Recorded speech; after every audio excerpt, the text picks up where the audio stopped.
Time to go to the Center of Unity, where we have Eshomomo Imodu and Tijesu Adeoye in our Abuja studio for the FCT brief. And like I always say, in Akwana, over to you. Good morning, Ria. Good morning, Lagos. It's good to hear from you this morning. Abuja is peaceful and calm as always. Yeah, good morning, Nigeria. And just like you said, Abuja is peaceful and the weather is still very cold, and I think this is what we like here in Abuja. Let us quickly go into what we have for you today. Now, welcome to FCT Brief. Now, today we are shifting our attention to a subject that is at the very heart of Nigeria's development future, which is renewable energy and how it intersects with youth empowerment, food security, and the ongoing technology revolution. Now, as Nigeria battles the twin challenges of climate change and economic diversification, renewable energy stands out as a game changer. Beyond reducing dependence on fossil fuels, renewable energy is fast becoming the new frontier for job creation, innovation, and national growth. Experts say integrating young people into this sector is critical. With over 60% of Nigeria's population under the age of 30, the nation has a vibrant workforce ready to drive solar innovations, green technologies, and sustainable farming practices. From rural communities to urban tech hubs, youths are increasingly at the center of renewable solutions, designing solar-powered irrigation systems, amongst others. The link to food security is particularly striking. In a country where farmers struggle with erratic power supply, renewable energy offers reliable alternatives: solar drying for crops, cold storage to reduce post-harvest losses, and energy-driven mechanization to boost productivity. These solutions not only secure the food chain, but also ensure farmers, especially in rural areas, can thrive in today's economy. Renewable energy is also fueling digital inclusion, powering ICT hubs, fintech startups, and e-learning platforms. By merging clean energy with technology, Nigeria has the chance to leapfrog into a green digital future that sustains livelihoods and protects the environment. The conversation is no longer about whether renewable energy is necessary. It is about how quickly Nigeria can scale it, how boldly it can empower the youths, and how strategically it can be linked to food security and technology. And to help us link these bridges together, we are being joined by Andrew Abu, the president of the Young Innovators of Nigeria. He's live with us here in our studio. Thank you for joining us on the program. Thank you very much. Thank you You're for having welcome. me. Well, first of all, a major obstacle to this clean energy transition is the skill gap. Too many young people lack the technical training for solar installation, wind maintenance, or even smart grid management. What's the concrete strategy for closing these gaps? For us at the Young Innovators of Nigeria, what we try to do is to bridge this gap by identifying young Nigerians that we can train on this skill set. For example, the High-Tech Center for Nigerian Women and Youth and the Young Innovators of Nigeria have been training young Nigerians on solar installation, even production of solar panels as way back as 2018 to date. We do this annually. We've been identifying people from local government. It will surprise you to know that Nigerians within the localities can do that solar installation with just 5, 10, 15 minutes. They can be able to couple a set of solar. Even in Abuja here, we have a set of few people that are currently installing solar installation across our sites. So Nigerians are very smart. We are very talented. Even without going to the 4 walls of a university, 3-4 months, we can get them skilled up. So it's happening everywhere around Nigeria. So we need to bring them together, bring young people together in a cluster and standardize this training for them. That's what we need. Well, a quick follow-up to the question I asked, because you see now that, the federal government is trying to integrate a lot of other things into the school curriculum. Now, do you think this kind of vocational training as well should also be instilled into the curriculum to also ensure that, the youths, start up early and, these skills are, widespread among? We have the technical colleges.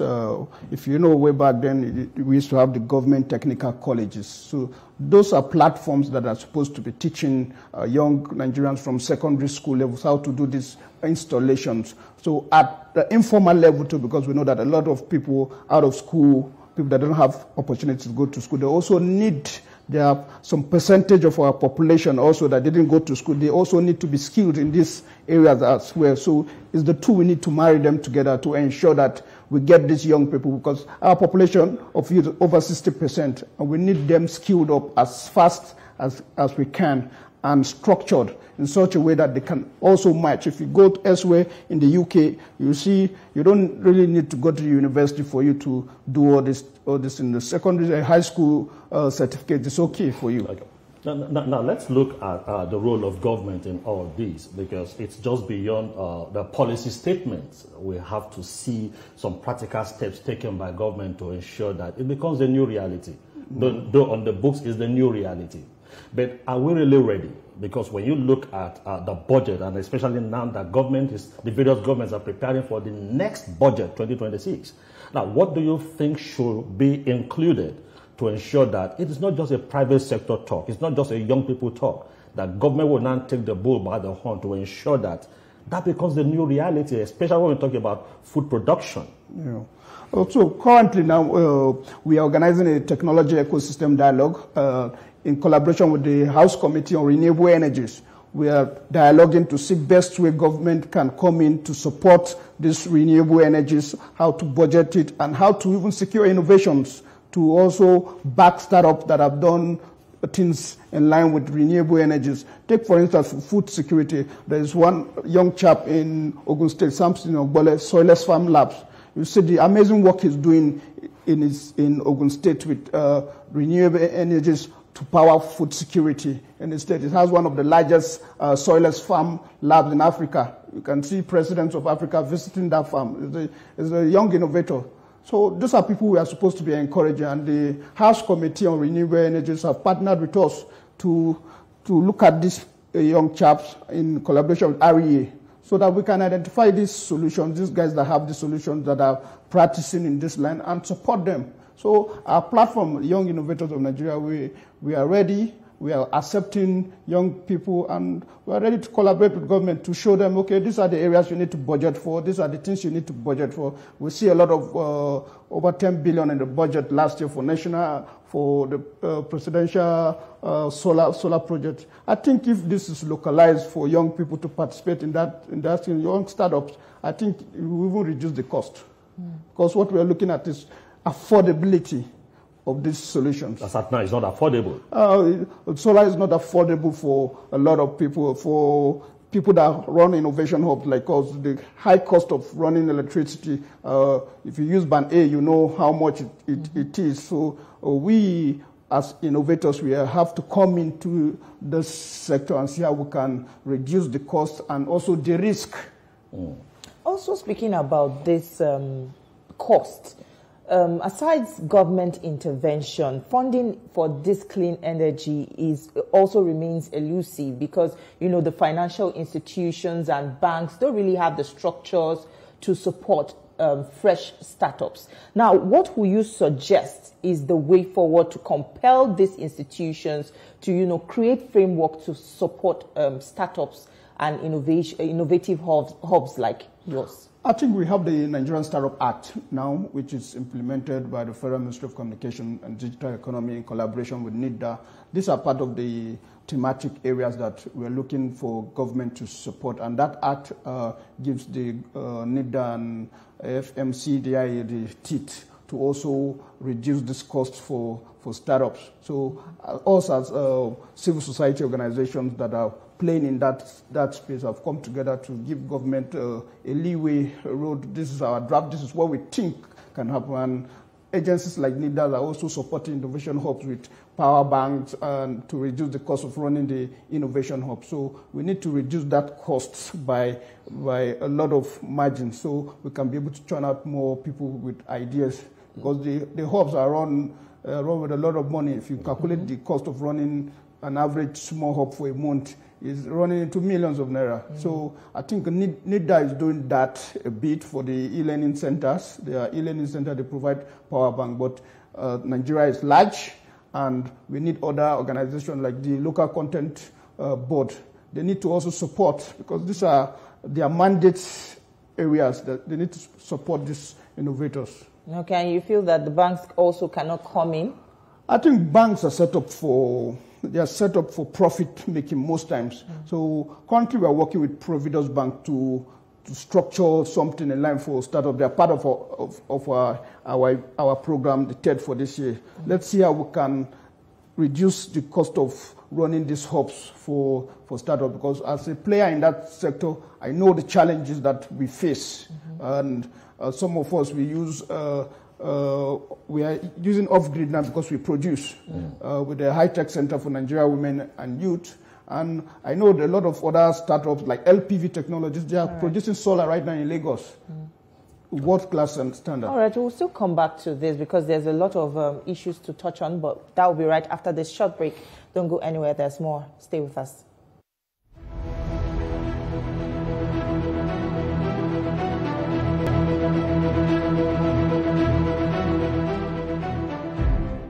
Thank you for staying with FCT Brief. Now, we're still discussing renewable energy, and helping us still connecting the dots is the president of the Young Innovators of Nigeria, Andrew Abu. Yeah, let's talk about what would be the single biggest policy shift that can help grow this sector. The reason is because, as of now, we're heavy in the production of fossil fuels. We make so much money from it. I know the global outlook is to move to renewable energy. How easy is it going to be for government to shift to that place when we know we still have huge deposit of gas? You talk of on-grid production of electricity. And so what do you think can shift in government policy that will grow this sector very well? I think we need to balance our energy mix, because generating power is expensive. So what government needs to focus on is to see how they can work with private sector to incentivize access to credit and investment for these mini solar grids, because the area is doing a lot. I think if you go to Kaduna State, they have demonstrated the first, I think they are the ones, Bemban Power Solar Grid Project. So it's the first off-grid solar grid project that Kaduna State government have practicalized to see that, okay, let's invest in renewable energies and see how we can sell cheaper. And it's working. I think that model should be replicated across Nigeria. And we need to do like a solar-free trade zones. Just if you have agri-free trade zone, you have free trade zones, or Lekki-free trade zone. We should do that solar-free trade zone for off-grid renewable energies. So I think it will go a long way, because it will reduce the cost, and especially people in the rural areas. When you have, take for instance, you can use a pump, solar pump, to do irrigation during dry season. So as simple as those solutions maybe contribute large to our food security crisis. If you can farm all through the year using these solutions, it's going to go a long way. So government need to look at this other aspect that looks like a bit of things are happening in silos. So if we look at it holistically and invest in that and incentivize people to encourage them to do that, I think that's where the banks also come in, reduce their interest rate, and see how they can mop up capital, long-term capital. The energy agriculture nexus is critical, and yet farms are still largely excluded from these renewable solutions, like you just mentioned. That is for irrigation, processing, and cold storage. Why hasn't this opportunity been fully tapped into? I think basically we also go back to the same thing: access to finance. Access to finance is very critical here. For us as young innovators, we dabble into this same thing in Benue. We decided, okay, let's adopt 300 farmers in 300 hectares of land. Let's see how we can be able to do a model for climate smart agriculture powered with these renewable energies to farm all year round. And the estimate for startup estimates is created about 2-3 billion to start. So how do we catalyze, get those kind of funds? We have to be doing fundraising from locally within people within our ecosystem. and it's difficult because people need to trust you to be able to invest in you. So it's a lot, but we need to start from somewhere. It need to happen across the country in different models, because there is no model that is perfect. Now you have to use the model, you continue to tweak that model until you get what works for you. So Nigerian, we need to look at this, our challenges that we have across the value chain for renewable energies, and look for what works for us. That's what we are organizing TED this year for. We're bringing experts together. Let's look at our challenges within this renewable energy sector and see how technology can be used to drive these things cheaper. Okay. We've brought banks, we've brought a couple of innovators. We'll sit down in a room where the government is there, the House Committee on Renewables. We are all there together to look at these challenges that we are facing, to see how we can address this. Okay, let's take a look at this and say probably if Mr. President with the Renewed Hope agenda said, okay, renewable energy seems to be the future, and we say, okay, in 10 years' time, let's look at the outlook, and government decides and say, look, instead of giving out, for instance, generating sets that use fuel to power irrigation and all that, that's a government policy, for instance, and say, look, it's going to be solar, it's going to be, we're going the way of renewable energy in that. Do we have the capacity of innovators to meet that demand that will come in? Or do you think that we can set a timeline now? I think we have the capacity. Nigerians have demonstrated their resilience, the capacity to innovate out of nothing. Before the solar fuse, you see Nigerians do things as alternative source of power for themselves. So with the injection of little capital support from government, I think 10 years is long. I think there's a 2030 agenda, there's a 2030 framework by REA to increase solarization of renewable in Nigeria. So let's work on that. There's just how many years, 5 years down the line. I think with that 5 years we can do a lot, but government need to zero in on that political will to fund where they need to fund, to stimulate where they need to stimulate, you understand, and ask questions where they need to ask questions, because you need to do a lot of monitoring and evaluation of projects that are ongoing on this, all this mini grid that are ongoing across the country. And REA has doing a wonderful job on that. So we're ready to partner. When government is ready, we're ready to partner with them, because we have already moved, because we can't wait. Because Nigerians, we're catching up with people across the world, so we need to move. So when government are ready to move, we'll catch up together. But there need to be a nexus. We need to also meet somewhere so that we can be able to tell our story differently, because other people have made mistakes in trying to achieve that. So we as innovators in Nigeria and people playing across this field, we are ready to work together to ensure that we cut that years. We can't wait for 10 years, because time wait for nobody. I like the fact that you also touched on regulatory framework, because as much as funding and growing this renewable sector is important, having a right framework, a regulatory framework, is also as critical, so that people are not exploited and we don't see people like quacks taking over the system. What kind of framework or what kind of structures do you think that government can put in place to ensure a solid framework in this renewable sector? I think from production of these materials, like for example lithium batteries. Lithium battery produce a lot of hydrogen, and the consequences of not installing an hydrogen emission in battery, it will explode, and it will lead to a lot of death. So the standard organization of Nigeria and the agencies involved in checking the quality of this solar equipment, they have to do a lot. They have a lot of work to do, because the market is expanding, a lot of fake products will come out. So REA, SON is a multi-stakeholder approach of, okay, this device, this is the quality we need, or this device. All local manufacturers go and produce, but meet this quality, meet this demand.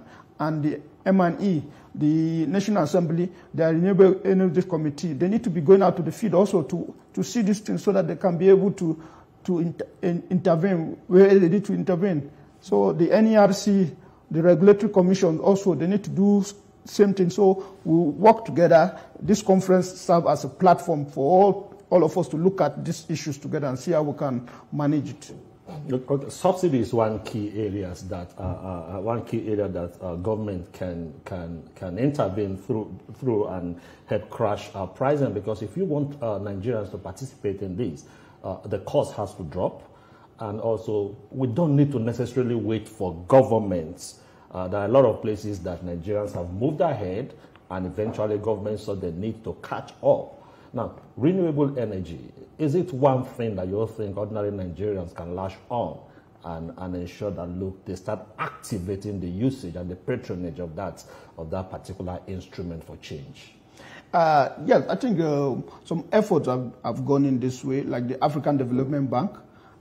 They've actually invested a lot in this renewable energies, and I think there's over $1 billion investment in renewable energies already from African Development Bank, but we need to crystallize this investment down to the rural communities, because Nigeria we have 60%, 70% rural environment. Those are the people that need to feel this, feel the impact of this funding, because they are the ones living where they farm. Where we need to even inject more of this, because in the urban area, there's the normal electricity grid comes more to the urban area. But how do we make it cheap? That's why you see this solar off-grid project comes from REA. So we need to look at the models again and see how we can incentivize this. The prices will come down, but after some years, it will gradually come down. Just like when you have the MTNs, when they came in first, it was expensive, but after some time, it begins to come down because a lot of people will play in the market. So as more people enter the market, the prices will come down.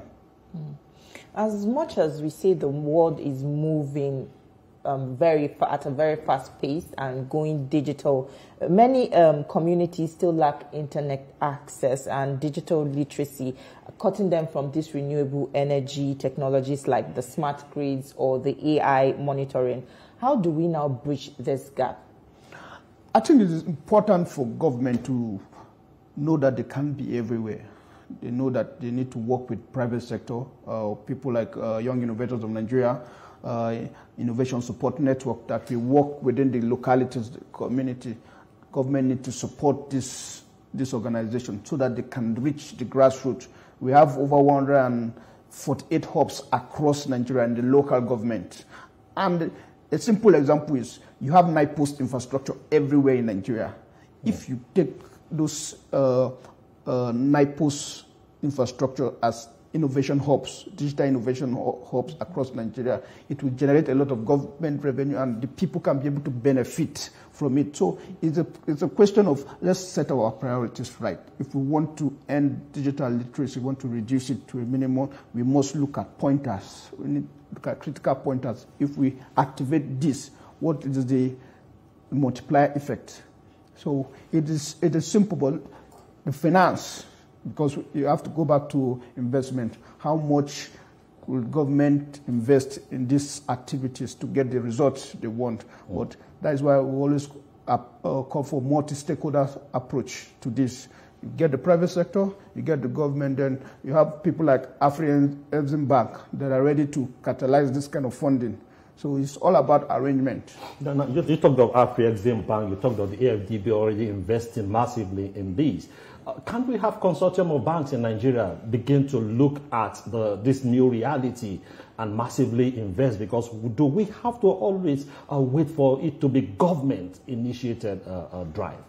I think when it comes to power, you have to look at the regulation. You have to look at the constitutional framework to this so that your money won't get stuck. Because once you're investing, you need time to recoup your capital back. So if you find that there's a model that you cannot de-risk, I think they will not put their money there. So it's for us to find a framework that you can de-risk. You know that when you put your money in, you can get your money in a short period of time. And you know when government changes, a lot of things changes as well. So the banks are also aware of that so that they won't lose money. So as an investor, if you are putting money in any venture, you're looking at the end game. What do I make from it? So government need to really take that bold step, because that subsidy, you can't take that subsidy away from us for now based on our development index. So you must have to figure out how you can balance it.